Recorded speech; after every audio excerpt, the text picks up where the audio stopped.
Hey, it's Soul, and this is our PoWCast.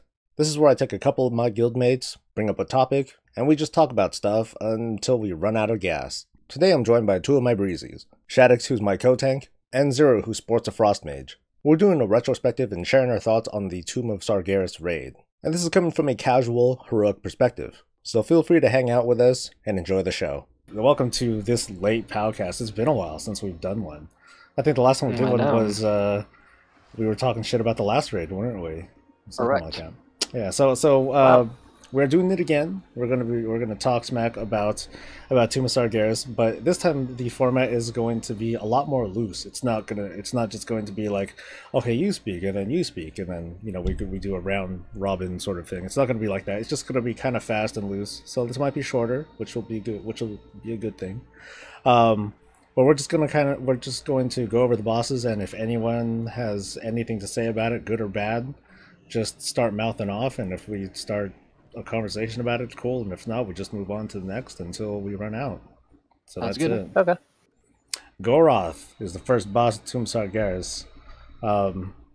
I thought it was a good start. He's a cookie-cutter opener fight. Yeah, standard opener. I mean, nothing exciting for tanks. I mean, it's very generic, I guess. Get debuff taunt. Yeah, I don't know. Very, very blah. I really have nothing to say.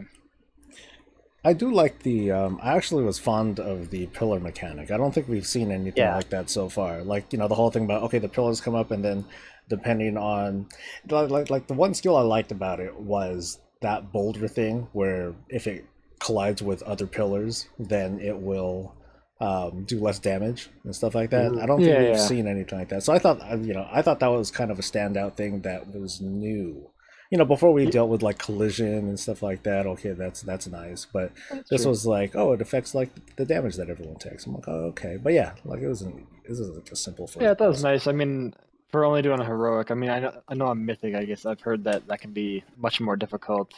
And yeah, you actually really want to make sure to line those up and all that. But yeah, it's a very interesting concept, at least. I just don't think even up to heroic where you could still screw it up and I mean you weren't toast.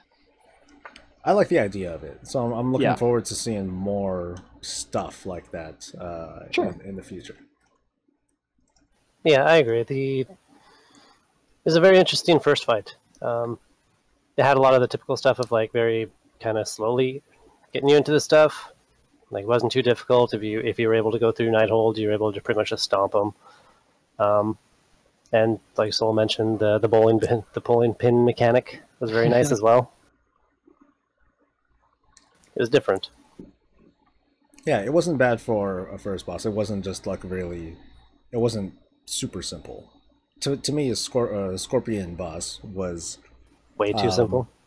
It was a bit too simple. I mean, we just had for everybody else, but yeah, well, but I mean, like the Scorpion boss, like Shad, you just took the front, and I took the back, and like that was it. There wasn't a whole lot for us to do. I mean, there was the jumping around, which is like okay, kind of cool. When I was tanking the back of the Scorpion boss, like that was hella boring because all I did was make sure the red thing dies, and then I don't get that debuff, and then after that it's just kind of cake. So that wasn't I like Goroth more. I think Goroth I definitely like more than that. I mean, Scorpion I think had some interesting things for at least the tanks to drop the debuff, run at least you're moving and kind of having to do actual mechanics. I don't know. I just forgot going back to like Draenor. I think like both Heimdall and Blackrock Foundry, like those first bosses, like Gruul and Kargath, like those were actually pretty intense tank fights. Where like if the tank screwed it up, you took like too much of the bleed or whatever, or on Gruul, like the big swipes if you didn't handle the taunting off. Like that was a pretty big mechanic for the first boss, where like the tanks legit could screw that whole fight up. And yeah, I think it's interesting because right away in Foundry you had hella choices. Like you can immediately go for Orgorger or Gruul or Hans and Franz. I think those are the three. Or what's it called? Or Beast Lord or whatever. So that was interesting because that made the whole first boss dynamic a lot more different. Yeah, that's true. But this one, like, Goroth, no matter what. And then you got a little bit of a branch after that. So it worked out okay. Yeah, it's free loot, really. Kargath was actually a really interesting first boss as well. Like looking back at that. Of the cats and shit. Mm-hmm. Yeah. Juggling the his remember. berserk phase. I mean, yeah, we did. I remember that we handled that. I mean, we handled that pretty typically until we had decent enough gear, and then I think we were trying to eat it for a while. But that was fun. Yeah. All right. What should we do for the second boss? Unless there's anything else. I think talking about the Inquisition is probably for most people the second. I know for us, Harjatan is kind of where we went next, but I think Inquisition in order really is probably we should just talk next. I don't like that fight at all. Yeah, I think Inquisition seemed like it could the idea behind it. I thought was cool. Like you got to use your pain and then go repent and all that. And it's a clever idea, but none of the mechanics were super punishing except for just if you kept hitting the boss when DBM told you not to. Like that was unless you were a frost mage with splitting ice. Yeah, for me that was a problem because my Avenger shield counted for that. So I would so my shit ramped up pretty quick. I don't know if Thrash, if your dot applied anything. Thrash always did too, because I always wore the chest piece and the bracers, which increases my Thrash radius as well. So the entire arena. Yeah, well, it's not that big, but I know. But no, so Thrash was also a problem too. So I'd have to really move away. Yeah. So that I didn't like very much. The tank swap. It was just kind of weird because it was so easy for any of us to hit our buttons too early or too late, and then that would cause someone to take melee hits and all that, and that's never fun. And then when you're downstairs, when you're in that stomach thing, as a tank, I ain't doing shit. I'm just kind of okay, boring. I'm stuck here now. This is all I can do. It was I didn't like it. It looked more engaging for everyone else because they had to run out of shit. They need to move this over here. They need to position this stuff over there. Yeah, and they needed to interrupt on top of all that stuff. So for some of them, it's okay, cool. There are things to do. For tanks, it was boring, especially when you're downstairs. There's nothing to do, and I always felt bad too. If I usually go second on it, where you take him, and so I'm literally just holding him just through the bone saw, and then you come back. I'm like, okay. That's all we do. Okay, friend, let's handle it. Switch off, but yeah. Oh my god! I know I'm kind of interrupting the podcast, but the last rare that I want, I'm gonna get it. Oh my god! Anyway, any other thoughts about DI? No, I think it was just a clever fight. I think they wanted to put it second, so I think they turned the mechanics down so much that it made it boring. Yeah, clever ideas, just poor implementation is very punishing for accidental cleave classes. You didn't even have to mean it, and you would have to go down literally every minute. I don't know what I would want to change about that fight to make it better. I just didn't really like it. Yeah, I'm not sure. I don't know, maybe I think the thing to change on is the timing between those things, where you could at least on the twins Ogron and Highmaul, where there was a good chance where you bring them together and cleave legit, but after the first bone saw on that guy, they were together maybe 10 seconds before you had to pull them back apart again. So it felt like you're just it's a 2-target fight that's mainly single target, and that's stupid. Yeah, that part made it boring because that's all we were doing, and for all we know, there was a proper way that Blizzard wanted us. I mean, that's kind of how it goes.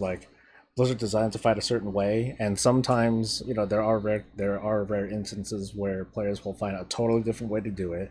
It becomes the widely adopted strat, and then Blizzard's just kind of scratching their heads well, we fucked up on that one because we wanted it to be done this way. Well, the deviant method becomes the norm. Right, but even then, that fight's based it's based off timers, so it's it's very fixed. They had very clear intentions. So the timers just felt weird. Yeah, fuck that fight. I didn't like it. Moving on. Let's go to Harjatan. Harjatan, I think, was fun to tank the first time, and then Once you got everything down. Yeah, once everybody got enough gear, like we stopped doing the like, okay, move here to move, everybody bring it in. Like for the most part, you could just 2 or 3 people could handle eating the big hit, whatever it's called. Raging Strike or whatever. Yeah, whatever. Yeah, it is. Unchecked Rage. Right? Unchecked Rage. Yeah, okay. Yeah, I agree. Like, it's one of those fights that I think. I mean, the way that I think like encounters should be designed is that they get easier over time. Once you have an adequate amount of gear and experience and stuff, then you find ways to cheese it. That's kind of how it goes. This one was too quick. Once we at least kind of had it down, it was just a bit too simple of it was a bit too simple of a fight. Yeah. I mean, some of it's pretty punishing if you like don't if you don't handle it correctly, like but puddles. Even then, well, even puddles aren't so bad. Like as long if puddles could be wherever the hell they are, but as long as people are still managing to avoid them, without too much of a DPS loss, then it's not a big deal. You could just stand wherever the hell you want, and no one's going to care. The only difference would be like if you're just standing in the group. Of course you want to at least stand out. But otherwise, I didn't care that much where you went. I just used my eyes and as long as you got out. Yeah, but yeah, it just wasn't. I don't know. It wasn't particularly like rough, except for like every now and then. Like early on, at least, I would take random spiky damage and drop, but I think that was kind of a recurring theme for most of our early kills of those bosses, where I hit the deck. The ads never felt like legitimate threats. Oh, I totally ignored the ads. I know that they had a certain thing about them, but I would never switch off. If you were targeted, just stood there and let them get cleaved. Like I don't know, maybe they could have added a group buff on them. Like once they started getting closer together, they did more damage to make it more of a okay. You have to get them out, otherwise they're going to start fucking us up. Yeah, that's a tough one because if you go back to the way they were in PTR, I know that's one where they changed that fight heavily, where the ads actually were much different. Where one had to be kited, and like there was another ad that needed to be tanked away from all the other ads, and like so they'd split the tanks up, and they had some different mechanics for that, and I think it changed a lot of that off the PTR into what went live. And that was the complaint that, they basically took a mechanic that fight was supposed to be hard based off of the way it was originally set up. And then they took away some of the mechanics that the ads did that basically trivialized. And they're just like, all right, just a group cleave situation really is all it became. Cleave puddle. Yeah. Yeah, that was pretty much it. There was just never any downsides to just staying in the group.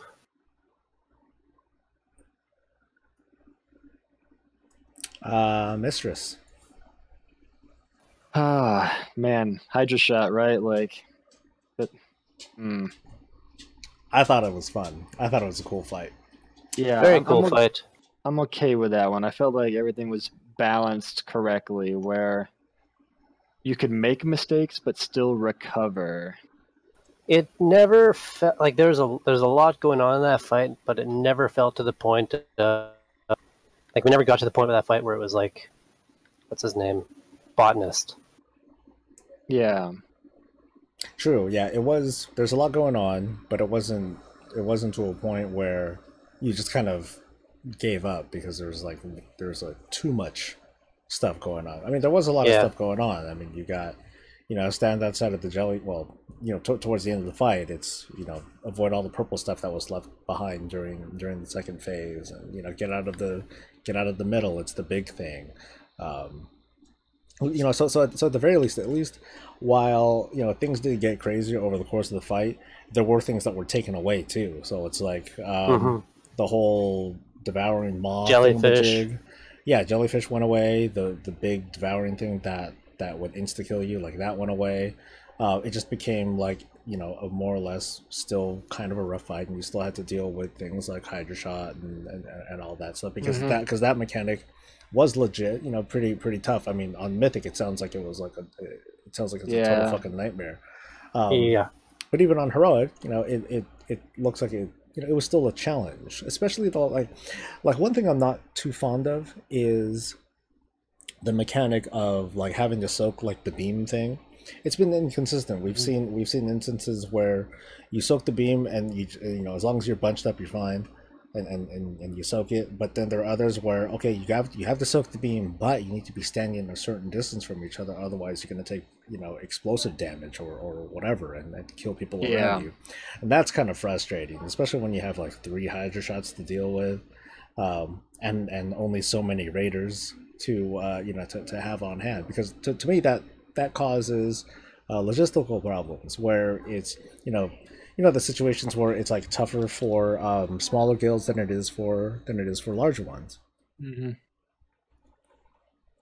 So you end up having to, like, it always comes down to the more is better.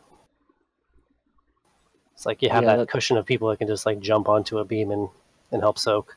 Yeah, that seemed to be definitely the case. So I think you were almost punished, for having less people. And I mean, sometimes the fights work out that way where it's just more is better, but I don't think there was ever a downside to having more in any of these fights. Unfortunately, yeah, that's just about true. Give me 1 second, guys. Sure thing. But yeah, Mistress was, well, I'm just going to kind of free ball here with Shaddux, but with Botness, right? Like it was always movement, a ton of movement, but there's always that new targets that you had to kill. So it felt like you were sometimes never able to just attack the boss. Right.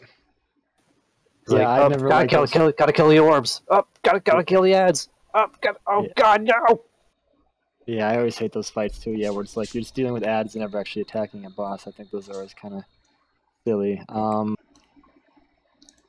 That was kind of the recurring thing with Nighthold. A bunch of ads that become the priority, and your DPS was never quite high enough, or the fight was just designed that you're constantly like taking on those ads. And I guess for me it's harder to understand as a not DPS, but it feels like there's maybe like less fulfillment in part of DPS who are stuck to that role, because then they feel like, I didn't beat the boss, I beat the ads to the boss. I just beat the ads, and like the rogues beat the boss. Yeah, I mean, mathematically, it's like, okay, well, how did the meters look? You know, all that matters is, you know, how much damage did I do? Did I parse well and all that? But then I think there's a certain agency of feeling that I want to actually kill Patchwork, not the ads that, you know, I don't want to be stuck in a corner killing all the ads for Patchwork. I want to kill like that big motherfucker over there. That's the thing on the box.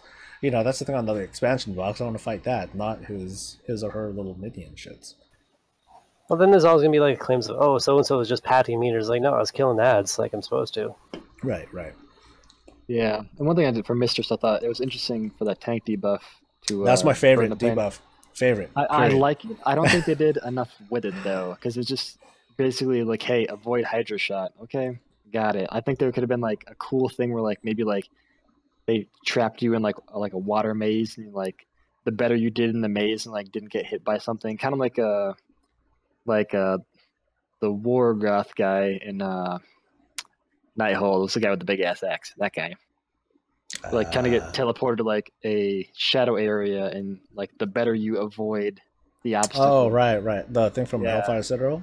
Yeah. Oh, okay. Like I think that would have been neat, of like give you something to do with that debuff, rather than, because it just made it like so you can't soak Hydra shot with everyone else. And, like other than that, because like the ads didn't contribute because they weren't physical damage, so that was really, it was just like it was guaranteed to make you swap, but there was really no penalty beyond that point. So it's just like a real, it's just punishing for not taking the swap. That's it. It was just a very mandatory 2-tank mechanic, like just tank swap. Yeah, I just like instead of you taking more damage, the entire raid dies. Else. Yeah, and I like that. I like that. I like that little bit of shifting responsibility to that. I thought I'm okay with it. Yeah, I mean, I like the idea. Like I said, I just think they could have done more with it. I like things where they give tanks like something very important to do, which I know like in Nighthold there were a lot of things like control the robot, or like all sorts of stuff where like, you know, that's the tank's job, and like you could kind of step up and like, I got this, guys. Like you could handle a part of the fight and make a difference, rather than like just being a A dummy, a swapping dummy. I mean that's I think that's kind of the challenge of designing these sorts of encounters, because you think like, okay, so in this fight we need to have a role that only 2 people participate in, which in that case are the tanks. Okay, what kind of roles do we give them? And the obvious ones are tank something or tank something else. You know, and in that case, then you either have 2 different things to tank, or you have a swap mechanic to handle that. I mean, it would be cool to have like, you know, almost every encounter have like something really cool and unique for the tank to do, and it's unfortunate that that's not the reality of things, because I mean, there's only so many cool ideas that you can think of without it feeling forced to the point where it's just like too gimmicky, and it's like, okay, this is stupid. You know, I'd rather just do a simple swap. This is like too convoluted and so on and so forth. So, I mean, as long as they keep executing on the occasional, you know, different thing to do, okay, cool. I mean, like skipping ahead to like kill Jaden, like at least that was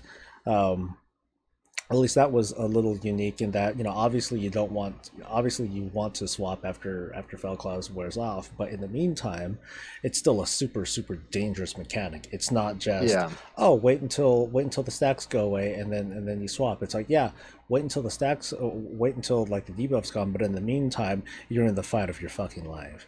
At least that's how it was for me. So yeah, it's like you gotta have your active mitigation, something to keep yourself alive. Well, we'll talk about Kill Jaden's gonna get plenty of time because I got a lot. Yeah. Well, so I'm just saying, like, because like you said, there's always like that one fight where you have like the niche kind of like little tanky thing where you get to do something cool, and I felt like Mistress could have been that fight where like the tanks could have like really done something with that debuff rather than like like you immediately get swallowed by the whale and you have to fight your way out or something. Oh my god, that would have been brilliant. Yeah. Oh, like if you have to debuff, you like only you get sucked in or something. Like yeah, that? like you're immediately targeted for being inhaled. That would be like the debuff. Yeah, like the it would come and eat you or something, and then you gotta swim out of the way and you gotta like avoid, you know, electronic or like electric eels or whatever. But like if you ever got hit by anything, like it would cause damage to the raid. I don't know. I think they'd be funny. I'm sure a lot of people would hate it, but I'm sure. But I mean, whatever. I mean, as always, I'm looking forward to seeing what kind of like crazy ass mechanics that Blizzard thinks of with you know, for anybody, not just tanks, but for anyone who has those weird kinds of roles. Anyway, so let's move on to Sisters. Skylar Sisters. Sisters was right. I don't know. It was no Peggy in this fight. There was an okay fight. There's just no. I don't know. Nothing really stood out about it. Like the debuffs didn't really require much. It required you to just constantly be moving, and everything would be kept in control. I think that, again, this is a fight that like got out geared quickly. My one issue with this fight that I didn't like personally as a tank is I like the idea of like the moon thing. I thought that was a cool idea to like swap and like to dump your debuffs on it. Yeah, but I don't know if anybody else like. I don't have a shitty computer, but like that fight for me was like has been like. Most people like botanist was like graphically intensive. For me, that fight like my computer wants to like shut down. Like once we hit like phase 2, like it has a hard time with that. Yeah, I remember hearing about it. Yeah, I don't know if it's because like the room's small as well. I'm not sure, but like it's the only fight that I ever have any graphical issues on ever. I think one thing that I wasn't very I'm kind of with you on the moon thing. That it was boring. Like all it was a debuff, and that's it. Like I would have wanted it to be like a little bit more interesting. I think it would have been just as boring if it was like, hey, you're gonna take more damage, but you also deal more damage. I think that's a bit. That ain't clever. I mean that would have been neat, but I think it also I kind of think it would have been boring too. I would want to see something a little more interesting. Like, okay, cool. Like you get this debuff, and you know, you might do a little bit more damage, but then you're going to get like a stacking healing absorb or something like that. You know, so something worse than just like you take more damage. I thought it would be more cool because then that goes back to returning agency of choice to the player, where it's like, okay, cool, let me take a risk, you know, and see how far this takes me. Let's go for like the maximum debuff and see if the healers can deal with me taking, like only 40% of the healing and something or something. Yeah, like that would have been cool.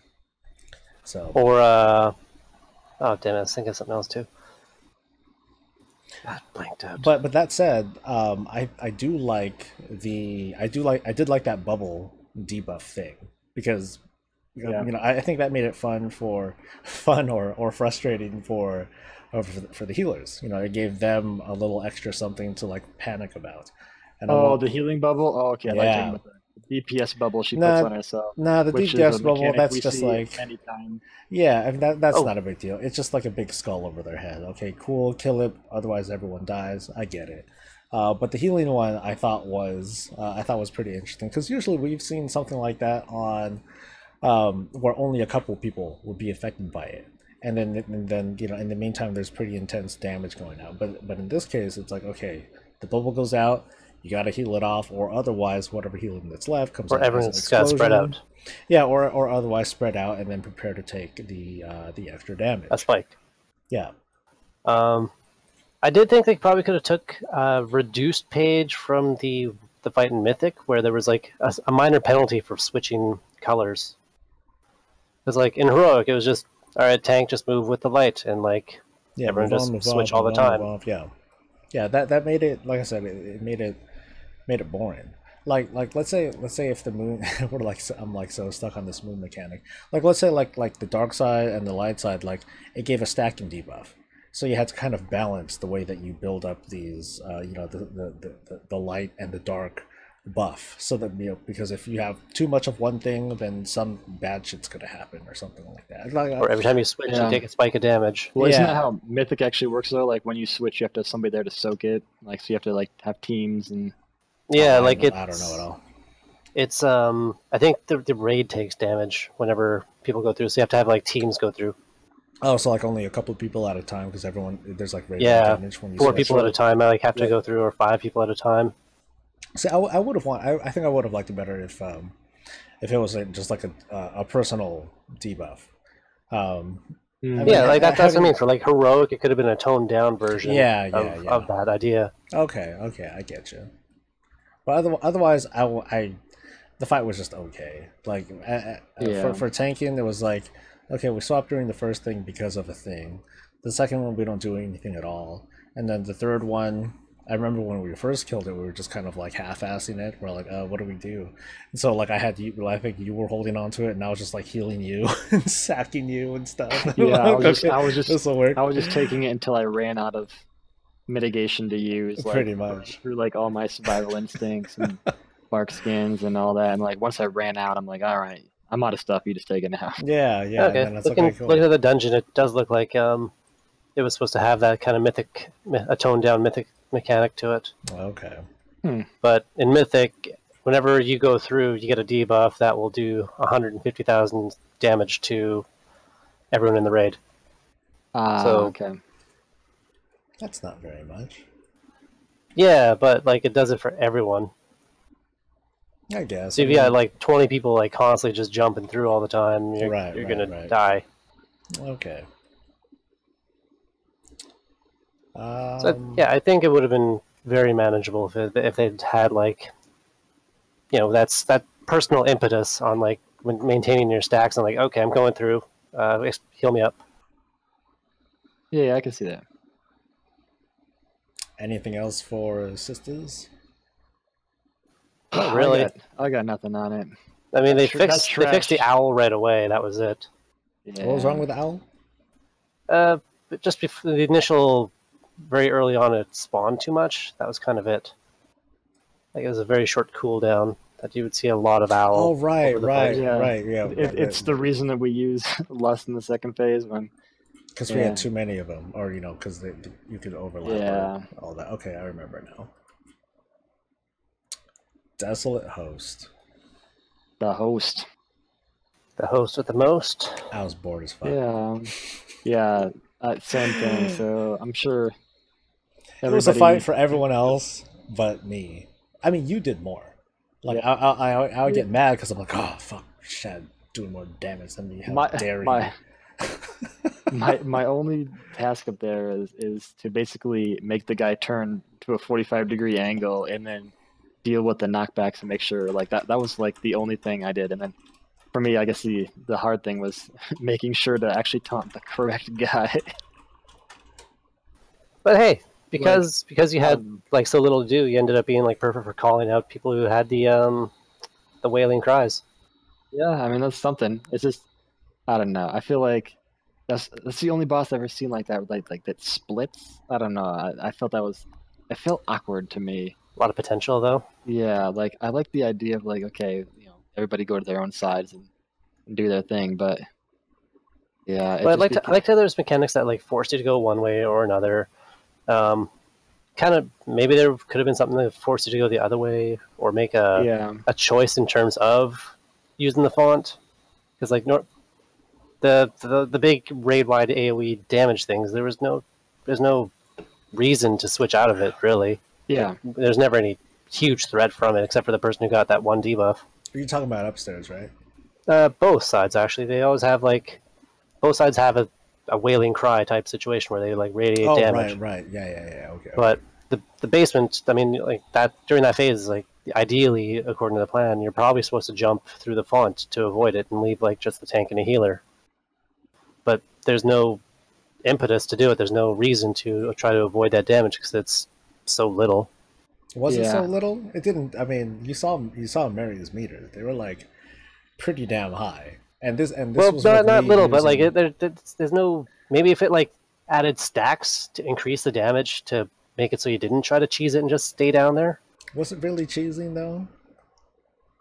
It's cheesing because you just like pile up in a clump and just heal through all that damage. Yeah, but I don't think there was like a real like, oh my god, we can get this fight done so much faster if we just like have everyone stay in. Yeah, like okay, then make a bonus for switching then.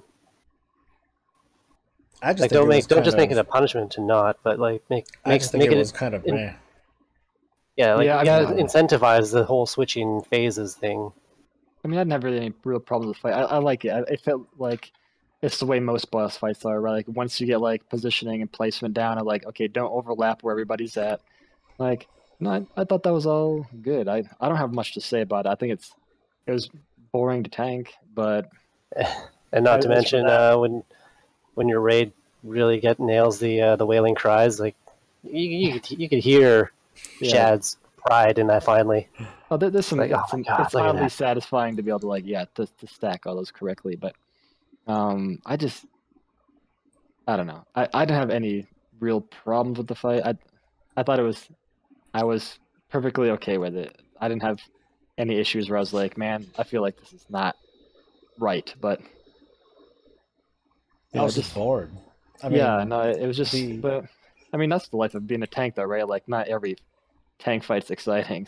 Right. This one did seem exceptional because of my role. There was nothing for me to say, or call out or prepare for, right? Except for during the wailing soul thingamajig when there's just a lot of raid damage going out. So, I mean, as a paladin tank, like the best thing I was able to do is whenever people had like the spear and then they would have to go downstairs, I'd be like, all right, cool, let me throw my hand of the protector on them because I'm using my double heal helmet, and otherwise I am not using it on myself because because I'm totally anti-magic for that fight, and for the most part, Mary leaves me alone. He just focuses on healing everyone else, and then I'll help with whatever the fuck. But otherwise, I am literally just standing there. The only time where I am not is when I get knocked back by the green shit. And I'm like, God damn it. And so I just get back in the position, and then I'm fine again. That's where I feel super bad, where I'm like, we should try one time where we should swap roles. And nope, not gonna happen. No way. Not gonna happen. That is that fight creates that situation as well. We're like, nope, I know my role and I'm not changing it. Yeah, that's borderline PoW law. I will almost type that down. But like for me and Mary to never switch, yeah. So me and Mary and I will. Oh yeah. Well, I won't even fight you. I'll go super passive aggressive, and I'll be like, "Well, I was here first, or this is what I always do. So you should just go back upstairs." That's why when Soul runs into that room, he immediately just jumps into the portal. I immediately go downstairs because that's my thing, and it works well. It just sucks that the role itself is whatever. And I do find it weird that that the last phase gets that much easier over time, because Yeah. because the ads are Yeah, it's Yeah, go away. once the engine goes down, and then once they go down, that's it. Yeah, once we decided to that, I'd take the ads with me into the last phase. Yeah, it just makes it, and it's crazy for a little bit, but once that goes down, yeah, you're like, you got 30, 40 seconds of just fighting one boss of move Yeah. in, move out. I think move out.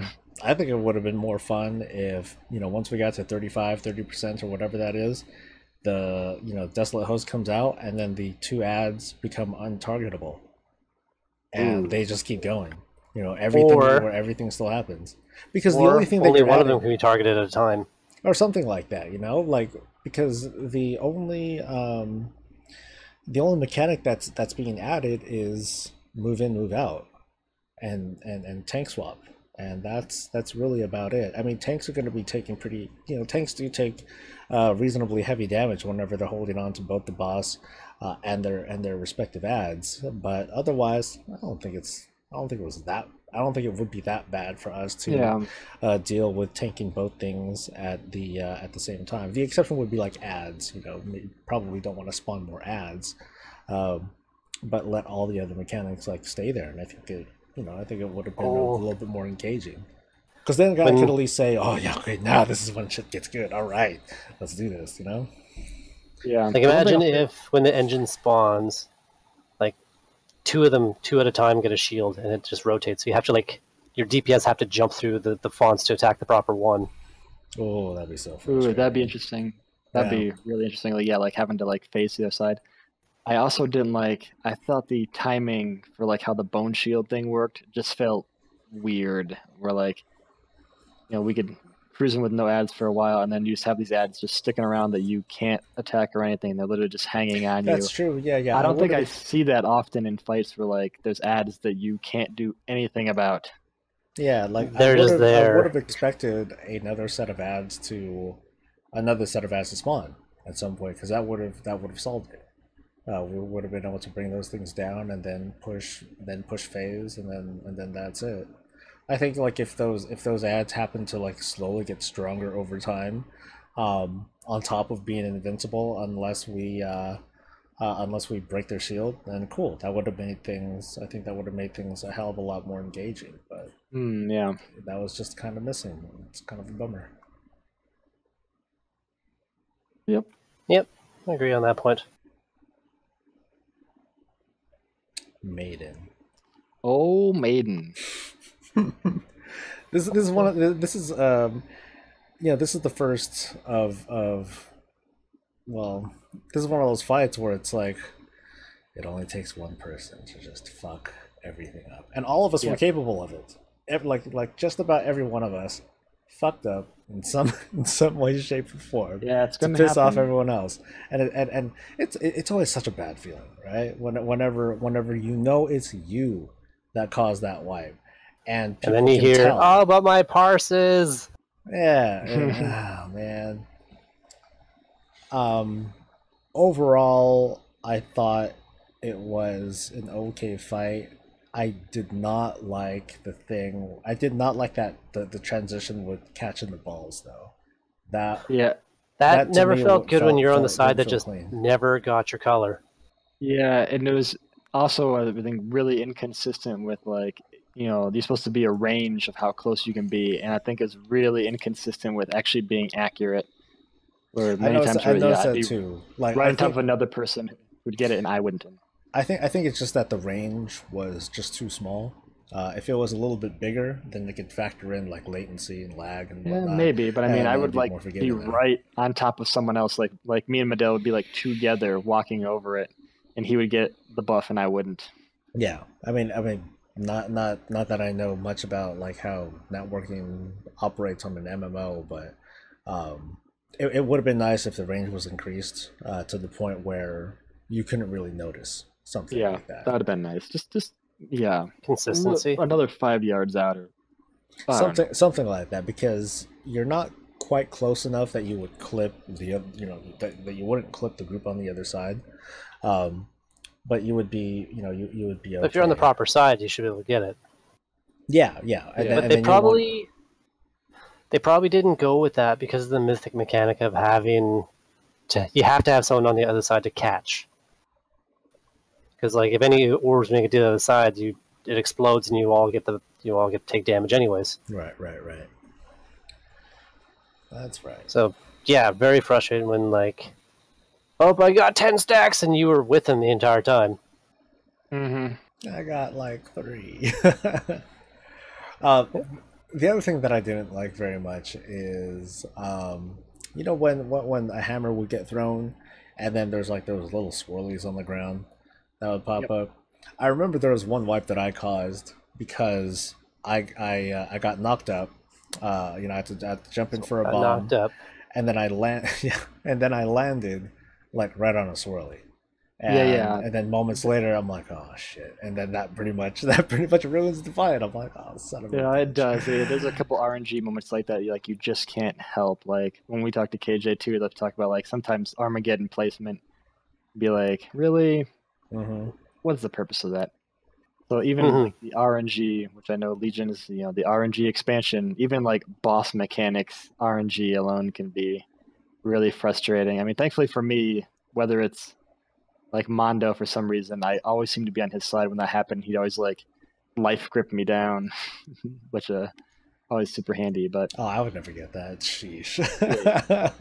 Hey, I'm the bear tank. I get extra. Yes. Special consideration. Yeah, I agree. And I think the one thing I always had a problem with for that fight is that, I don't know, for like gathering the orbs, right? Is it almost purposely makes you treat everyone else like you're in LFR. Like, okay, if you can't do it, then just don't do it. Let me do it because I know how to not screw it up. And I think, or you have to get mad at someone because they got too far ahead and ate up all the orbs. yeah, like stuff like that. And like I hate fights that like make you antagonize your raid. Right. Like, and I don't know if that.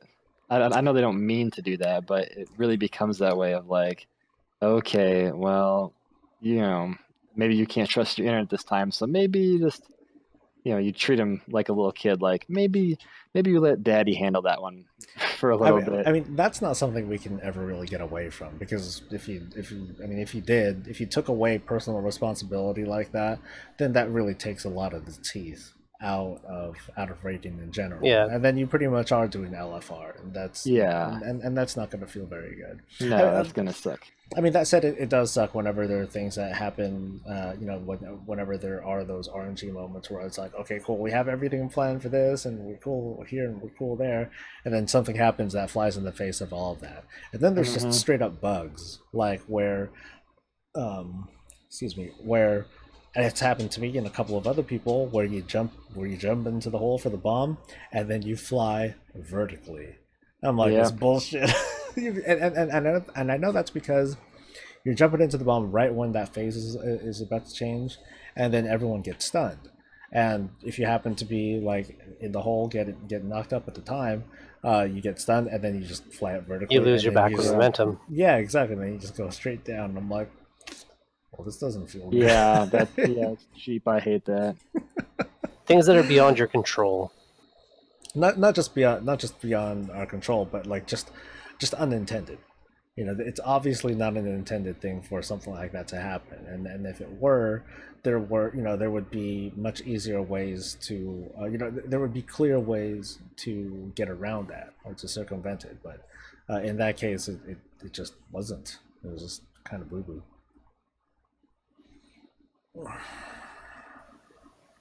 Yeah, but overall, I still like the idea made. I do like the idea you made. I mean, it goes back to... It was fun. It wasn't as frustrating as I thought it was going to be. I actually feel like it was right around the zone where, I mean, I even joked of like, I always kept an extra keyboard because I knew I was just going to get so upset. I was just going to break mine. I caught that from you. Like I'm like, oh, Shad's really, he's really anxious about this fight. I wonder how bad it is. Yeah, well, just because, I don't know. I feel like this is a fight where, I mean, I know you and I are same in the fact that like we like to be able to handle that extra responsibility of like, okay, well, don't worry, we'll handle it and then we'll go on. But there's like, as a tank, like you can't handle, like if your raid screws it up, you just like, all right, well. It's one of those things that's hard to make up for, because that's that frontal cone thing in the jig. We can handle it to certain limits, but I mean, if we slip up or something, or there's just a point where it's just not manageable, even with cooldown. Yeah, so, and even that never feels good. Yeah, and then you get to the point too where sometimes we're like, yeah, like you just get bad RNG, right? And like every person on your side is the one that got the bomb, so you're not gonna have enough people to split the damage, and then so like, oh crap, okay, it's like, I got it, and then yeah, no, and then like, nope, I don't got it.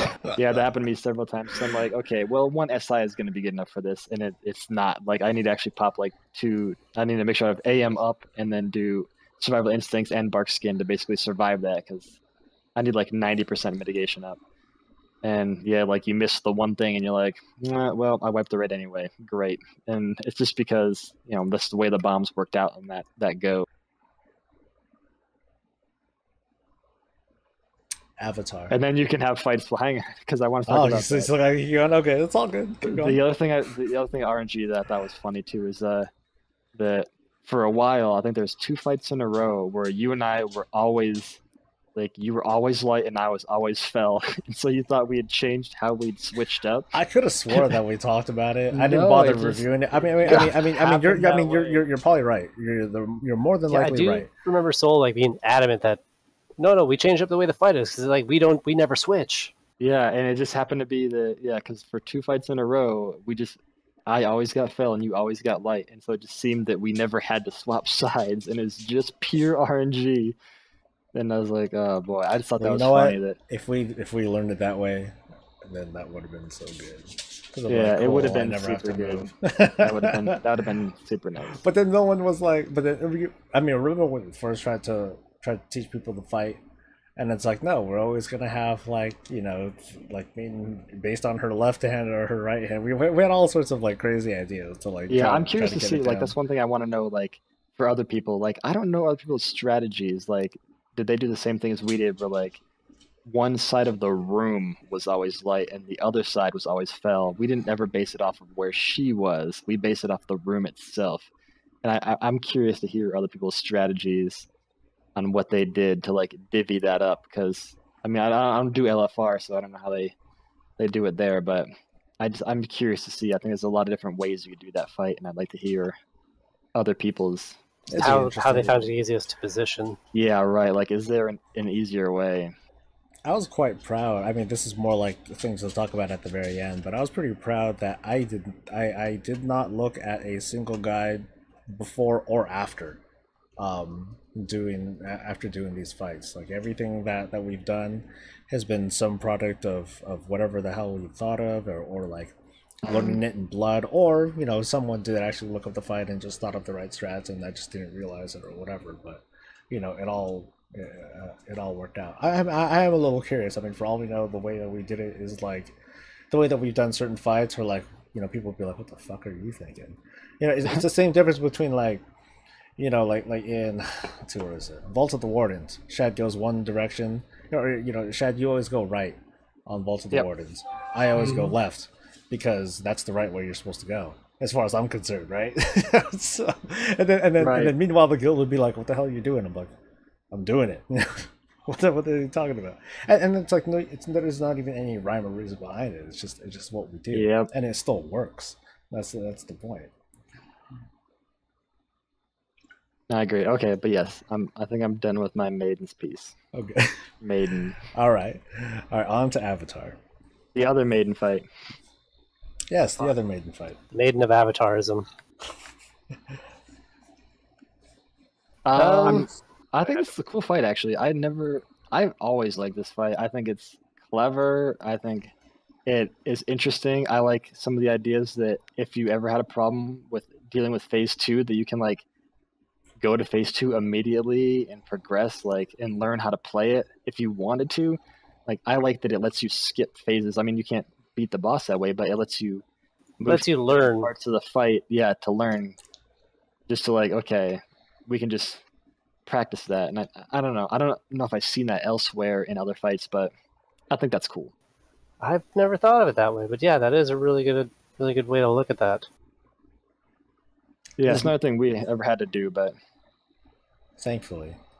yeah, thankfully. But as a tank fight, I think it's fun. It's again, sometimes RNG would just end up weird on that fight, but just for pulling her around and the timing of when she does her little protocol thing. And what's weird is when we were doing it on kind of screwing around on our ults today on normal, I noticed during protocol I could actually move her, and I was like, was it always this way, or did I just always assume that I can't move her when she does her protocol thing? No, I could have swore that we couldn't move her. Yeah, Like, we would try, and then I'm... she'd be like, "Oh, this." Yeah, nah. But she because, was definitely because I was moving her to the next pylon. I was like, that's Yeah, she wouldn't move unless that changed. I don't know. Over Maybe it's only a normal thing, and in heroic she always stays. I just don't remember. Maybe, I don't know. I did like the fight on a whole, though. It was a good amount of personal responsibility that wasn't going to get everyone killed. Like, it wasn't an immediate wipe if it was a mess up. We're talking about phase 1, though, right? Yeah, phase 1. Yeah, because phase 2 is a different story. Can I add something real quick as melee person? Man, I thought I closed this channel. Jesus, man. AJ's a rogue. He's shadow stepped in. Just one, and then I won't talk. I'm just snooping. But for that fight, I fucking hate those goddamn puddles as melee. Because she goes into her fucking channel, and then, puddle pops up, the melee puddle's on the other side. Oh, the touch of Sargeras. I fucking hate that shit so much. And that's all I have to say. I was going to say I hate that. That's where I was going to get to. Yeah.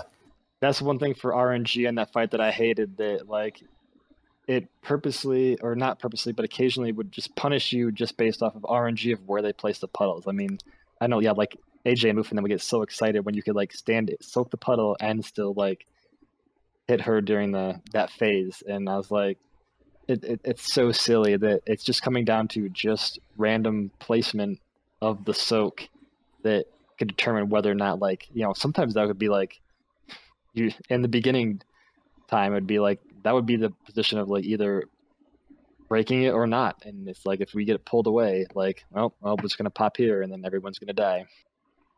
Mm-hmm. I think that despite the bugs, sorry, did you have more, Shad? No, I was just saying that I just hate that. There were bugs in the fight. We've seen them. The whole thing with Maiden not moving when she really should be. Or the thing with her doing her protocol thing, you know, right when we need to move her into a pylon, you know, those were wipes that were pretty much outside of our control, and that really sucks. But looking past that, favorite fight, period. From that raid, I like the fact that I agree. As a tank, I like the fact that the boss and Maiden were just destroying us like the whole time. Like we couldn't fall asleep. You know, we needed to be on top of our mitigation. We needed to be on top of who and what we were targeting. Tank swapping, that needed to be like really well on point.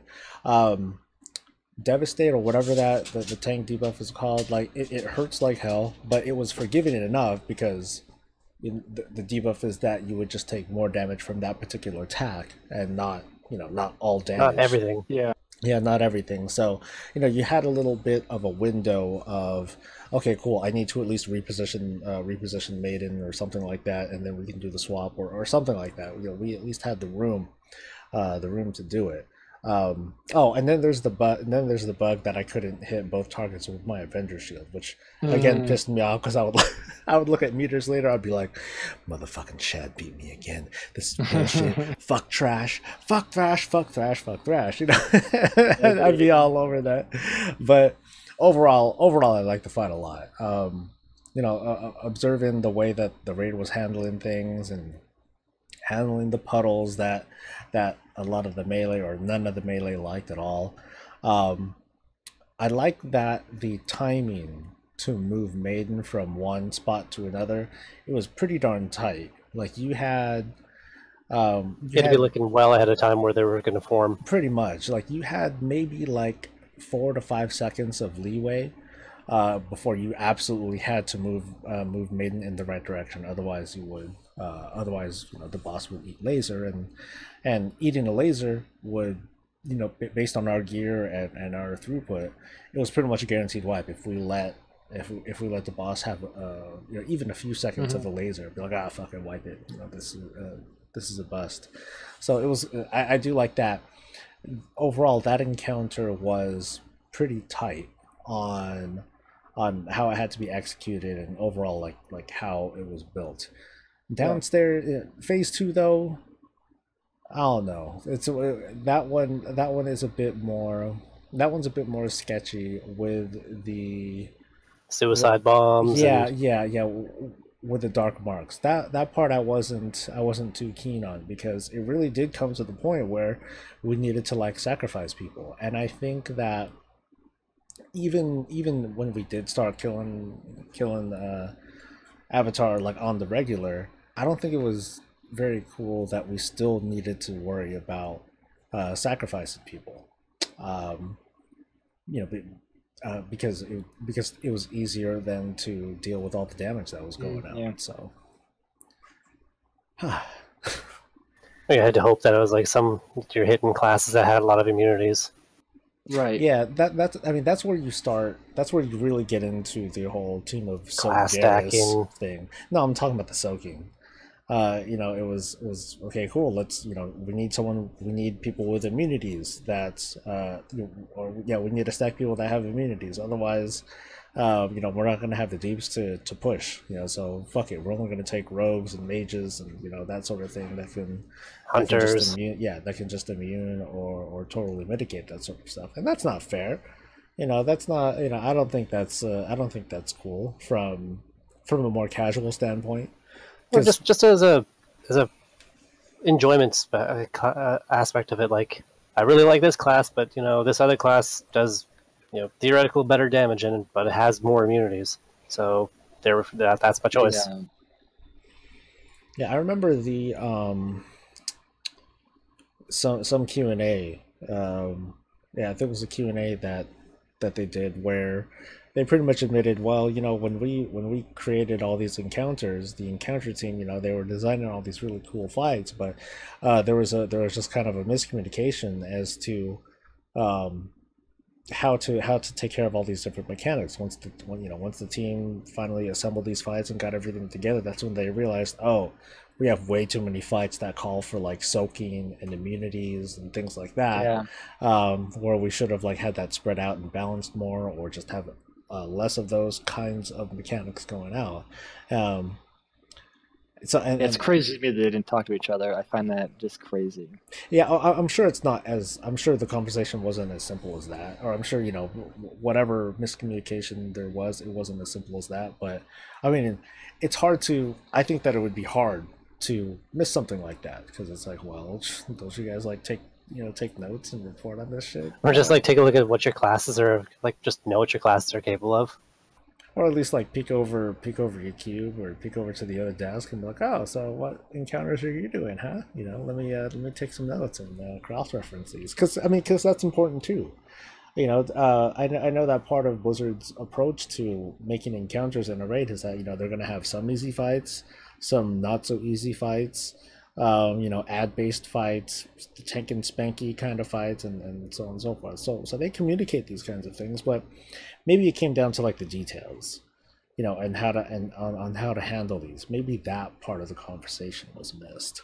It's left out. Yeah, which still isn't very forgivable. That's a pretty big screw up, but it sounds like they took it to heart, and we'll just have to hope for the best with Antorus. Antorus? Yeah, I honestly can't wait to see it. I want to see what they've learned from the expansion, because I want to hold my thoughts for that for after Kill Jaden on that, but yeah, I'm excited for it.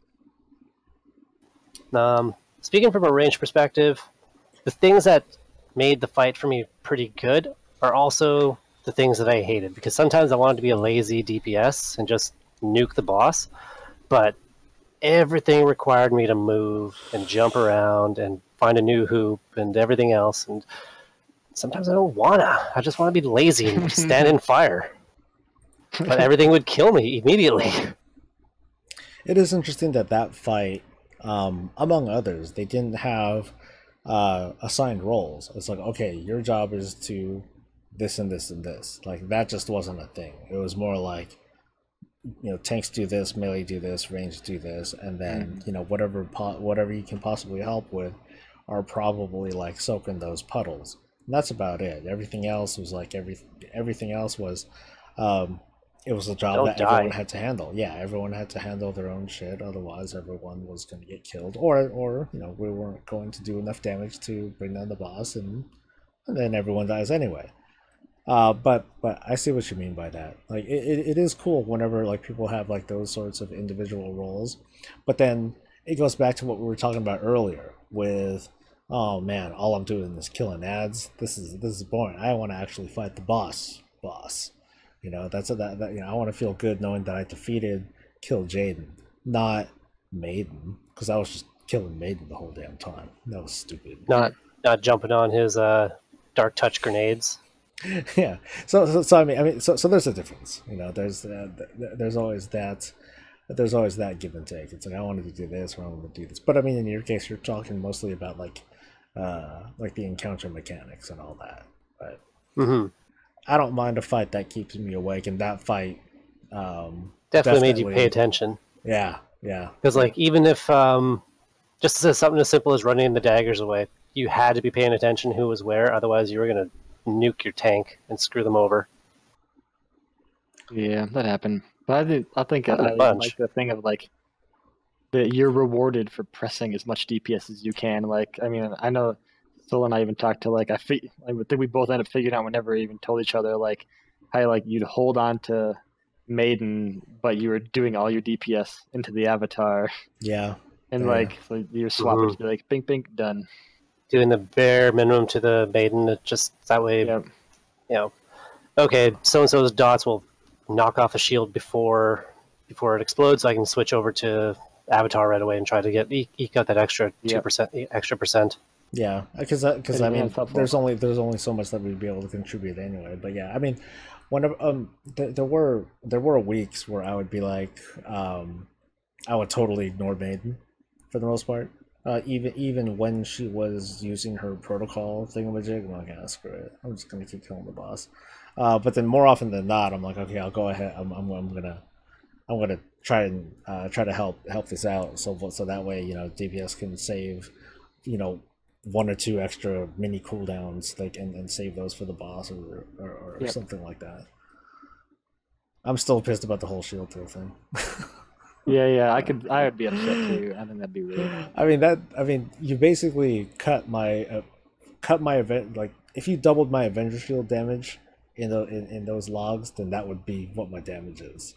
You know, you'd have to add. I'm missing that much damage, which is kind of doo doo, right? Yeah, it sucks. Anything else until it's game time? Nope. Kill Jay. Not really. What was it? Expel Chaos or whatever the hell that mechanic is. Sometimes it felt really unforgiving, especially if too many people ended up in the same quadrant. What's Expel Chaos? That's one where like you have to move for 10 seconds or so. Oh, the poop on the ground, right? Yeah. Like, sometimes you just end up straight up accidentally screwing over Mary. Yeah, I hated all the that time. Too. I didn't like when the timing on it too was for that fourth or that third shield break. That it'd be right at that point too, where so all the melee would be gathered up and they'd have to all run away and everyone, you have to choose a different direction, otherwise like the person who's a little bit behind is gonna die. Run over. Yeah, and so it's like you change directions, and then at the same time the other person changes directions in the same way you do, because they want to avoid that stuff, and it's like, oh shit. Yeah, and they all got the idea like, okay, shit, don't screw over Soul or don't screw over the healer, and so they screw over you without realizing it. I mean, it's just like the fire thing in the Gul'dan fight. It's like you're supposed to like go away from each other, and then people are trying to avoid each other meaningfully, but they end up like avoiding each other in the same direction. So they're fucked. Or they got kind of lazy and just built a big circle around the melee. Yes, and then which was we're all nice and sometimes surrounded. funny as hell. I'd feel the heat, man, and I'm soaking the shields. I'm soaking souls for the most part during that fight.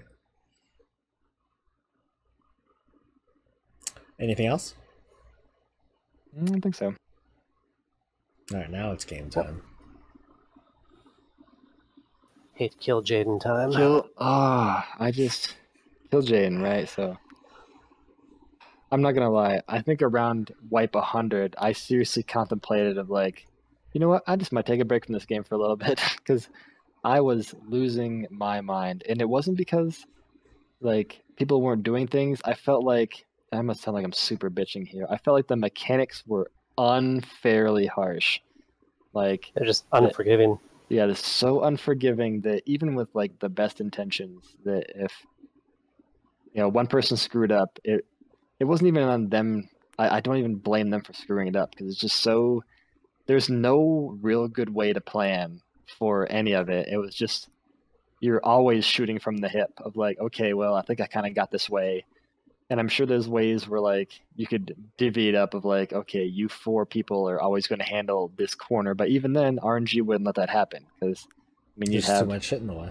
yeah, you'd have too much stuff in the way, or like they would all come on the same side, and there's too many variables for mechanics that were so unforgiving, and I hated everything about that fight, everything the way it's designed for a tank. The fight that should be as exciting, right? Because like Fell Claws is one of the few Fell Claws things. was fun.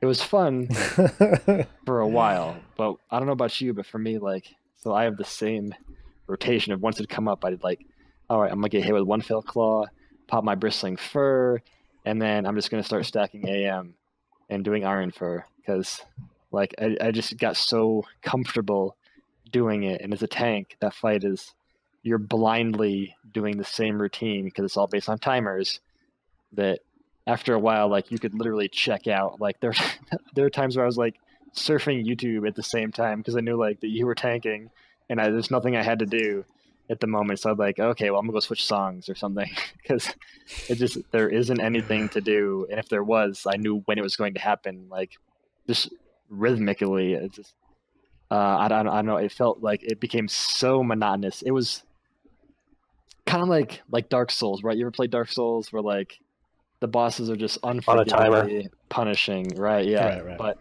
But in Dark Souls, if you screw up or like even or the game glitches or it cheats on you, whatever, but like that's still like, well, I'm only wasting my time.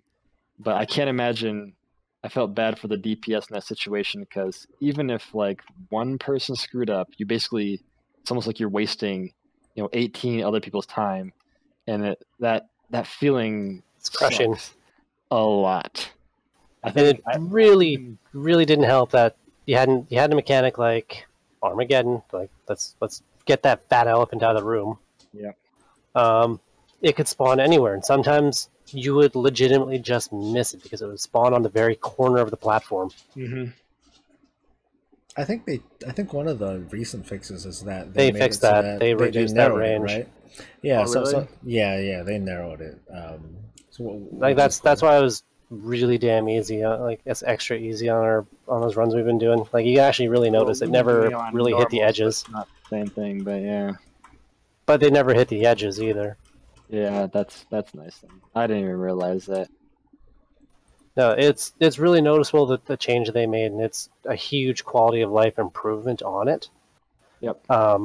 This was. Go ahead. Sorry about that. No, sorry, I was cutting you off. Just keep talking. But yeah, this is one of those fights where you could literally track the crushing of momentum and motivation as the night went on. Yep. Because I just recall that one night where everyone was coming into the raid, super peppy, super happy, joking around, and I started off with a clear vent at the start of the fight, and people thought I was being a downer. It's like no, because I was, and the fight quickly brought everyone to that same page very quickly. Yeah, that's true. Like even Liv was like, "Shut up." I think that Armageddon was I'm not gonna. Well, I don't have a good word. I don't have the right vocabulary for it right now. But Armageddon feels like it ruined the fight. I think it. I think it would have been. I have no problem with the final phase. I think the last phase was cool and was doable. It just Armageddon just ruins everything. Yeah, it totally.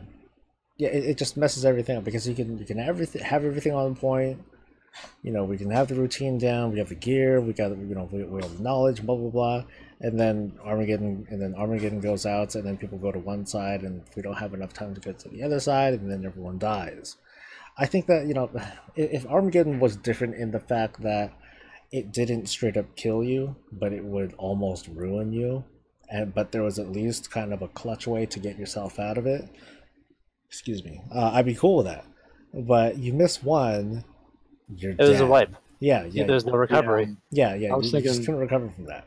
I think the way it should have been done, I think it would be cool is you're basically like catching meteors, right? And like the idea is to soak them so like the damage to go on the rest of the raid. I think the mechanic would have been good if, say, like if no one soaks that one, it picks a random player like in your raid and then drops them to 1 hit point or something like that, like where like it'll basically one shot one player almost. Yeah, like if it would, I don't care if they actually did die, but if it one shot like the player that was closest to the circle, or if it was manageable, very cool. Or otherwise if there was like a little bit more manageable. Like I like the fact, I like the fix that they did, just like what you were saying, Xero, that they reduced the maximum range. That gives people more time. I think that's better than what I would have thought of, which would have been to give people a few more seconds to move over to whatever position. But I wasn't very fond of the placement either, because sometimes we would have like marks set out for like each of the appropriate spots, and then Armageddon would be on top of those marks. I'd be like, oh shit, and then I would hear pretty often and be like, oh man, I didn't see it under the mark, or ooh, good thing I got on top of that because it was on top of the mark, and people would be like, oh man, okay, cool, that was a lucky one and shit. But yeah, Armageddon this is actually this one was actually a topic that I and AJ spoke about at depth ad nauseum, because it was the only way to kind of deal with the frustration and let's be honest, the rage that this mechanic kind of instilled in people. Oh yeah. One of the ideas that I kind of like shot around was that, okay, maybe the first if one lands, you get a debuff. Like you get a debuff and it hurts, doesn't kill you, but if a second one lands, if you ever miss a second one, then it just puts an automatic death aura on you. Everyone dies. Like, would it make it more manageable to handle all of them, and you didn't immediately wipe because you missed one that was at the very corner of the arena? I think it'd be cool if it stunned the whole raid. That would also be pretty cool too. Just something frustrating, but not frustrating as in it's because everyone died, or if Armageddon was unchanged, but it just happened a lot less frequently than it did. Like if it occurred like half the time that when it did, I could. But it was like the central mechanic of the entire fight. Almost, yeah, it was, pretty bad. Or like if Armageddon was just limited to like that first transition. Mm-hmm. Like once phase 2 starts, Armageddon stops, and then everything else happens, because just during second phase, like we see it a lot less. Yeah, because like the ads that come out, like the 4 ads that come out from the people, that was like nothing. We just kind of that's something that we were able to power through, and we did. It was like, oh, we got to space them out because they do more damage. Fuck it, we're just gonna stack them up and kill them. And maybe that's what Blizzard intended. It probably is what they intended. The tank ad that comes out, that ain't shit. Like that's like he's there for a couple seconds and then that's it. As far as I was concerned, the purpose of the tank ad was to just set a be like a DPS check. If you get a second ad, tank ad, then you're probably in trouble on DPS. You're probably not doing enough to execute on this fight. This is going to be a weird one, but I think that if they did remove Armageddon or reduce it even, I honestly think second phase would have been too boring. because like all the stress from it comes from the overlaps. Like it's the overlap in the like the different combinations of abilities that force you to really, really kind of change how you're approaching a situation. I mean, Like, mentally, we had the fight down like to the step. Like we knew everything that was, unless we were yeah, it's like falling it's this asleep, we knew combo. everything that was going on. So we had to plan for like each and every one of those kinds of situations, and we did, except for the cases where you would get like, all of the Armageddon swirlies all in one spot, and then it's like, oh well, shit. Yeah, like that. Really, it's just a matter of toning it down so that missing Armageddon would be punishing, but not fatal. I mean, I didn't do a count, but I know we had like 120 some wipes, and like more than half of them, easily more than half of them, were happened within the first like 2 or 3 minutes. Yeah, it was 142. 142 polls, and the vast majority of those happened like were like super short because we would fuck up and we would wipe, and that sucks. I'm hoping that Blizzard got a lot of healthy data out of that, and of course they're retuning the fight as they need to, but I'm totally fine with them emphasizing like, hey, if you fuck this up, everyone dies, but it's just too easy to fuck up.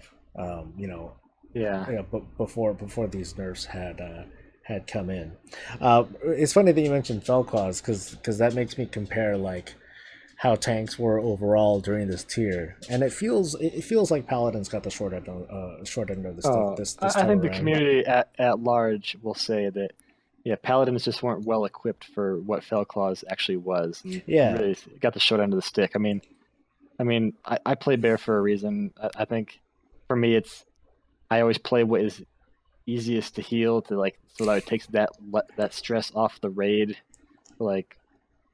But that's the way I like to play. But Paladins as a whole, man, like I feel bad because it just that was like the one weakness in their kit, and they like it feels like they just exploited it. Yeah. I mean, you noticed like one, I couldn't do anything about, or I mean, I had a very small window of opportunity with Armageddon. Like I have my Bop, I have my Divine Shield. That's it. You get 2 from me. That's it. I used one, and I wanted to keep the other one handy for super emergencies, and then that was it. With Felclaws, though, like how you're like looking at YouTube videos or how you were swapping out YouTube songs, I was awake. I was on point. I had to math everything out. Okay, I gotta hit this at this time because it's gonna give me this many seconds of mitigation, and then I gotta hit this button or this button when there's on the second or third hit, and blah blah blah. I mean, that's why you notice where there were those few times where if I took just one extra swing from Vel'Koz, I would drop. Because I would be totally out of gas because I had everything timed to the T, and I found that fun. Because I figured it out. I just needed to make sure that I executed on it, and then from there it was just faith in the rest of the team to take care of the rest. So I liked that. But again, I didn't like the fact that I couldn't do much of anything against like the big Armageddon swirly, except for those few things. But despite the shortcomings of the spec, I still felt fine. For the most part. That's good. So, I came like it would have been a big failure if a player of my caliber, and I'm just gonna say that I'm like only slightly above average. If a player of my caliber wasn't able to take care of Heroic Kill Jaden, doing the best that I can with pretty darn good gear, then I would have definitely judged it as a failure. I wouldn't have blamed myself at that point. Yeah, and I think that's fair too. But yeah, I wouldn't feel bad if I were you. It's pretty much across the community. Everyone is like, Paladins just really got the short end of the stick for that one specific fight. Really, just it sucks. Yeah, I'm like using everything. I'm like, okay, let me try this piece of gear. Let me try this thing. Let me try this augment thing. Which but that part. that part was fun. You know, I always want to make sure that people aren't worrying about me too much. But I'm not going to switch classes for it. No way. Yeah, That's not. no, I get that. Yeah. And I agree that it was exciting to kind of, yeah, like you really need to actually utilize your mitigation properly. I mean, that doesn't happen actually very often, and that was exciting. But yeah, once, at least for me, like once I got into that rhythm of, okay, as long as this is the pattern that I do, it was the pattern that I did. That was it. It never varied, never wavered. I'm sure I probably should have talked to the healers at some point in time because I'd purposely let myself go to like 20% health just because I could double frenzied regen and bring myself all the way back up. I was like, it was probably me that would help with the heal every now and maybe, then. but like again, like it may have looked like I was in danger. I never was. Like I'd purposely I'd take an empty, like unmitigated fell claws first, just because it'd bring my bristling fur up or my. Taking the first hit isn't a big deal. You know, it's the ones after that where it's like, okay, I think the game's starting now. Yeah, and just maybe it's because Bear's kit is so well designed for that. Like even like a talent like bristling fur that is good. It's a good talent, but it's almost unfair in that fight because you can have it up for every single fell clause that you're basically rage capped non-stop for every fell clause. Not for every Armageddon though. Not for every Armageddon. But if you did it right, which I didn't always do, I'd eat that last one again, so I'd always be rage capped so I could use it through the intermissions. But sometimes like the mistakes will just lull you to sleep. So like, I mean, that is an excuse, but like, yeah, I just simply was like, how would I die? And then it's just because I went back in the logs and I literally just didn't push the button. Like, I would get so bored that I don't know. It just, it'd lull you to sleep and like, whoops, made a mistake. I mean, it comes to the point where you start, you know, when you achieve a certain mastery over an encounter, you know, you do, and you know everything that you can possibly know about how to execute this fight on your own, and from there, it's I guess this is me coming as raid lead. You know, that's where I start watching. That's where I start watching other people and seeing, I watch the other raiders and see what they're doing. Because once I got everything down, cool, I got everything down, and then I'm just kind of going through the automatic motions. Admittedly, like with Falcos, I still needed to like be on top of it because like sometimes the healers would fall off or they would blink. That's all it would really take. It would they'd blink, and then I would either need to use an extra cooldown, which would be devastating for me, or I would need to like use lay on hands or an extra shield of the righteous charge, and you know those things would really like leave me vulnerable. But beyond that, I would just be like watching people and like seeing the kinds of stuff they're doing. But I think that's the one thing that I enjoy about raid leading is that it's not necessarily me directing everything in the fight. That's not something that I'd be able to stand. I wouldn't be able to micromanage like that. You know, I like that I can rely on people to just talk to each other and communicate and get things done. You know, those are the things that I enjoy. Mm-hmm. So from there, it's just me managing like the attitudes and like the big things. You know, and I mean, but the fight just would have been a lot more fun if I didn't have to deal with such an unforgiving mechanic. Like right, I felt like in hindsight, I thought about it, and I feel like Kil'jaeden is very much like the early versions of the mage tanking tower, except you have to do it all together with 17 other people or 20 people, however, all at the exact same time. Like that's a pretty good analogy for those who've done but you know, in the mage tower it was just you that screwed up. But yeah, that's what it really felt like. And not to mention I had roughly about the same amount of wipes on both, so yeah, it felt very similar. But I don't know if I had the same feeling of accomplishment. Yeah, I had 3 times the number of wipes. Yeah. So, you're insane. So. I wanted it, man. 906 item level. Let's do it. Good enough. That was when it's super hard too. It was. I still get people chiming in every now and then on stream or on channel or from that guide video that I made. Like, oh, I finally got it thanks to your thing. I'm like, oh man, it's been months because it's still hard. I mean, it's still like because there are things that you just can't tank. You can't tank, you can't tank the knockback and all that stuff. Just like how you can't really tank every Armageddon and all that. Like we can't just god tank through the whole damn fight. Anything else we got on Kill Jaden? Nope, I got nothing. The fight itself was good. I really wanted to like it more. It's just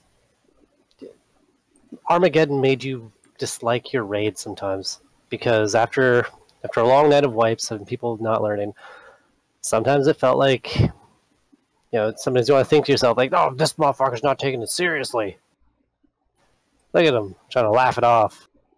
But if you didn't, well, you'd be angry at everyone the entire time because it was frustrating. That's the thing that I'm mostly proud of about our team is that we still we want to get things done, but at the same time we're not like so serious that we're going to like just start tossing people. Because in the past couple tiers, I'm thankful that I've been able to keep at it. But I haven't told anyone to leave, unless they were like lagging out, and otherwise, their latency problems were causing, big issues for the raid. I didn't really, I don't remember telling people to leave because they just weren't doing enough damage. I mean, like I said, it was usually because they were also lagging or something like that. But I'm glad that we were able to get through with the team that we had, and I didn't have to ask anyone to step aside. Out. Yeah, and because for the most part we had the fight down. It's just a matter of handling those mechanics and like the randomness of where Armageddon placement would be, and those kinds of. You don't have to name it mechanics. We just call it Armageddon because that's what 95% of our wipes were. All right, fine. But a couple of them were what, obelisks? Yeah. But that's not a big deal because we know they're coming. They come on a timer. Yeah, that one was more of a we haven't consistently made it to phase 3 yet, so people are panicking about it. But like by the time on that last one we got the kill and we were consistently making it, it was pretty much everyone knew to look where the hell the obelisks were. And that one was just take your time in execution, and it paid off on that final kill. It's just the sheer randomness of that mechanic that shall not be named. You named it a little while ago. You wanted to call it. You wanted to I know. Call it Armageddon. Carmageddon. So, closing thoughts on this raid. Well, one, I don't think I've ever felt like when we beat Kill Jaden and we're like, okay, we're never gonna do that again. And I was actually relieved that everyone else felt the same as I did, and it feels bad that like I don't ever want to kill one boss again, like especially the final boss. Like it just feels like a cop out. Like ew, like that. I hated that so much that I feel like it almost taints the entire raid. Like I'm just looking forward to Entorus as for something else to do to like get out of there. I don't know. I feel like just so beat down by KJ that it just sucked everything out. Now I like what we're doing now. I like the idea of like we're just kind of messing around and bringing ults in and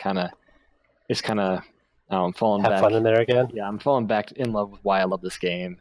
But for those, it was 3 weeks. 3 weeks that nonstop of 3 hours a day, or per raid night on KJ. That I was just like, man, I think I might just take a break for a tier because this is just driving me crazy. But I'm out. I feel. Well, it's either people have to step away from the game or they're going to start disliking their other raiders because it was becoming a serious problem. Yeah, it was. Yeah, just frustrating. But you know what? I'm back and I'm not going anywhere, and I kind of like the game again. So that's fun. and we all did it together, Yes, it like was friends. a great team accomplishment. I will say Yay, that team 100%. friendship. Like, it felt so good. Again, with the nerd screams, I always love it. It's like my favorite thing. But that's what I think I would say that normally I get more excitement out of, doing it as a team. This felt more like just relief. I don't feel like, yeah, we achieved something. I was just like, oh, we did it. Thank God. Finally, let's get out of here. And that felt a little gross, but Like, I don't know. Maybe we'll go back and punch him in the face again, but after 3 weeks, like I said, after 3 weeks of dragging ourselves through it, it was nice to be done. At some point, we'll consider going back, but I'm happy that, aside from fear, since obvious reasons, aside from him, no one said, "Hey, we're gonna go back and kill Jaden again." The short answer is no. I'm not gonna care to do it. Not until we just want to go for like a transmog run and all, or something like that, or unless we really are in the mood to do it. The loot off him isn't that important. Yeah, like I didn't even look at the transmog, to be honest. Yeah. He asked for Guardian Druid. He actually drops nothing that we could use. So I literally don't even need gear off of that guy. So. Yeah, like the relics are good, but like let's be honest, relics have been kind of a curse on our raid. Yeah, well, relics are going to become a curse anyway. I have a whole beef about that I'd like to get into it another time. But relics. Yeah, that's an expansion thing, not a raid thing. Right. Yeah, we'll get to that at some point. In the meantime, we finish this damn raid. Yeah, you know what I'm excited about for Antorus? What's up? Big giant bosses again. I feel like it's been a long time. Besides like Archimond, like this whole expansion, I haven't had to like adjust my screen to fight anybody yet. I love the giant. Like, well, I mean, Avatar. You like the avatars? Avatar was kind of big. He wasn't like as big as like Archimond. I guess. Maybe he was half the fight. You're just like stabbing him in the belly button. Like, pretty much. The scale isn't there. I don't know. But... Quick question to Soul. Yeah. I think Kill Jaden actually ended up topping out that dragon? Oh, easily. Did he? Easily. Yeah, he topped out Elegon, right? Oh yeah. I mean, it took us a while to get Elegon. Like it took us a while, but part of it. Elegon was a transition issue of people. Yeah, we were like swapping out people, but we did not have that many attempts on them. No, it didn't take us that long to bring them out because that was because in those days. Well, okay, I guess these days too. But there were certain things that were preventing us from killing certain bosses. I don't recall very well if Elegon was really a part of it. But if we clearly weren't doing enough deeps, then we would just call the raid. I guess in the case of Miss, we would get people to leave, and at that time, if we were 10 men, if it only really took one person to leave to really ruin us. So I think that's what made us take a while to kill him, because at that time we had to transition both tanks and we needed to get another person in, and then that's when we had I think it was Medell that was tanking, and then he left, and then Jer was tanking. And that's when AJ came in, and he had such a fantastic time killing it. He had so much fun. I know. He came in, stabbed it once, and it died, apparently. According to the legends. Yeah, pretty much. Medell started tanking after, or Medell stopped tanking after Shaw Fear. Yeah, him and Bob left, and then Jared took over for Throne of Thunder, and that was pain. Yeah, that was pain. Anyway, but yeah, easily, this has been PoW's toughest boss. Worse than Elegon. That's why I hereby put forward that his name forever be known as Kill Dragon. Blah. I'll see if I can remember that. But yeah, worse than Purple Dragon, because at least that was just one traumatic night and / day. Yeah, pretty much. At least so the legend says. as the prophecy foretold. Yeah. But yeah, that was definitely a fight that, like, it was amazing to get the kill done, but like there was not, we weren't left with like a huge feeling of accomplishment by the end of it. It was just It's because relief. I can kind of attest to why. It's because it took a long ass time. And that It was just that relief at the end, we more went than anything.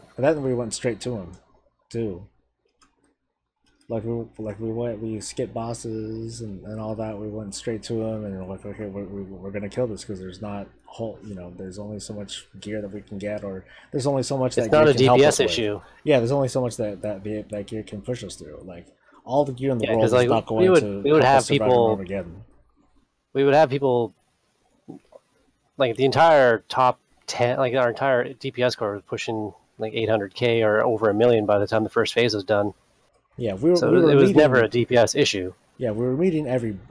Well, at the start, like we were just kind of missing on it because we were still kind of new to the fight. But over time, we were meeting every breakpoint, quite well. And then from there, it's just a matter of not fucking up on Armageddon, or Armageddon not fucking us over. Yeah, that was pretty much the entirety of the fight. Was like catch. A very, very deadly game of catch. And then phase 3, while still challenging in its own right, was much easier. Ta-da! Yeah, it was like it would get crazy with as you got more and more obelisks, but never. I don't know. As long as you paid attention, got a good view of while it was up, and didn't have the tanks like park themselves on top of you suddenly, you'd be fine.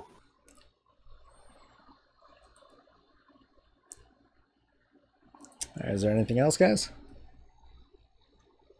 No, nothing. Glad to be Not done. really. Like all in all, it was a well-designed raid. I really liked a bunch of the fights. It was, there's a very, very clear sense of progression and accomplishment as you went through it, and then you just kill Jaden, and he just proceeded to do terrible, terrible things to you. I will say Gently. that, right, I did like there was a nice change of scenery. I appreciated that. But I think in the middle, I feel like I get claustrophobic about halfway through the raid, where I feel like I wish there was just like a more of an open area. But I still like there's lots of changes. Scenery wasn't everything's all green. It wasn't Went to all like dark and green. space. I liked it, but I did. Yeah, I wish there was a little more. I like open area raids a little better, but I still think that the scenery and the design is really nice. I really Yeah. like the avatar room. That's my favorite. Yeah. The top part of it. I Bottom agree. half is whatever. Top half, I think, is really cool. Well, even when you're going through, when it even starts in the Maiden's Room, right? Like, just you kind of get that sense of everything kind of going wrong in terms of the Fel and how the Titans aren't all powerful, as like their constructs keep failing.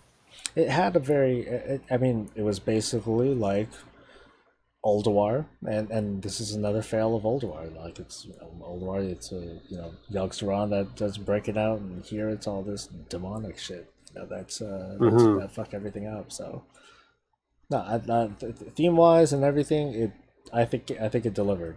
It's just that there's a certain few things that risk spoiling Soured. it. Yeah, that it risks souring and spoiling the overall experience. And in a way, I think that some of the experience was compromised because of that. But I'm not gonna let that ruin it for me either. I think that's what I'm trying to say. Yeah, well put. No, sounds good. So overall, Tomb of Sargeras, okay. I give it a 4 out of 10. Damn, It loses 3 points because of Kill Jaden. that's a lot. That's a lot of points. That's 6 man. points. That's 6 points overall. That is a lot of points. But yeah, like pre-Kill Jaden, I give it an 8, and then because of Kill Jaden and I can understand having unforgiving mechanics, but like that one was just demoralizing because it would stop your night because Yeah. like we'd come in there when we'd get him in the third phase on the first try, and then we just could not keep that. I don't know. We would just lose that momentum immediately because of a couple errant Armageddons, and it would just people would fall back immediately onto this guy again. Yeah, it makes me wonder how teams like Method and Exorcist and all that can do like 600 pulls in a row on that thing. Like, Because money's on the line, baby. yeah, Money's on the line, and and- they don't pull right away. Like they don't chain pull. True, but they are here, like, you know, for hours upon Oh, they're hours still upon they're hours. still taking time off work. They're there for the day, and so yeah, that would I mean- actually be more exhausting, I think, to not chain pull because like they're deliberating over what's going on with how they can negate it, what they can do. I'm Yeah, sure, like, so I some mean- of the people there, like, they're Yeah. trying to be as professional as possible. They're like, go, go, go, go, go. Oh nope! Accidentally ice lance the boss. Better deal with it. You're fired. All right, let's wrap things up. I think that's everything we've got, right? Mm-hmm. Well, I want to thank you Do I hear guys. wrap things up? Yeah, yeah. Holler. Hydra shots, Hydra wives. That's the entire reason you've been hanging out and working. That's what you're doing. You're just waiting 2 for hours the for that. opportunity. Huh? I wanted to listen mostly. That was pretty. That was spur at the moment. I felt inspired. Well, anyway, I want to thank you, It was good Shad and talk. I Xero, enjoyed to listening. come in, and I guess AJ with your small contributions too. As always. Well, thanks for coming, guys. Get out of here. Yep. Thanks for having me. Yep. Thanks for having us. Anytime. Thank you guys for listening. Stay breezy.